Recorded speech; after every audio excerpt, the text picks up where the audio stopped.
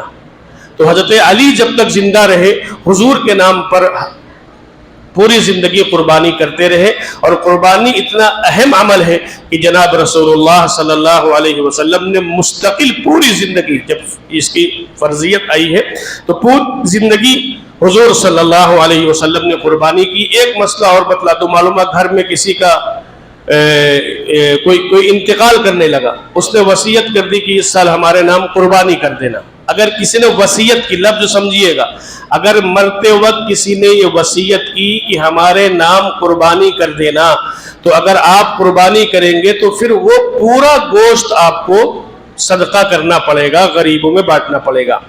اور اگر کسی نے وصیت نہیں کی، آپ اپنے مرحومین کے نام خود کر رہے ہیں، تو پھر اس گوشت کے آپ مالک ہیں، اس کو جیسے چاہیں ویسے استعمال کریں. اور چند باتیں جو ہر سال بھی کہی جاتی ہیں کہ کوشش کریں کہ کھلے میں قربانی نہ کریں، کچھ پردہ وردہ لگا لیں، کچھ چیزیں وہاں ڈال لیں. گوشت کو لے جانا ہے تو کھلے میں نہ لے جائیں، اس کو ڈھک کر لے جائیں. صفائی کا جو ہے وہ اہتمام کریں، صفائی تو ہمارے ایمان کا حصہ ہے. حضور علیہ السلام نے فرمایا کہ پاکی اور الطہور شطر الایمان، صفائی نصف ایمان ہے. اس لیے بہرحال صفائی بھی رکھیں، اور اس کے بعد میں لوگوں کو لے جانے میں، گوشت کو لے جانے میں کسی کو اذیت بھی نہ پہنچائے، کسی کو اذیت بھی نہ ہو، ڈھک کر لے جائیں.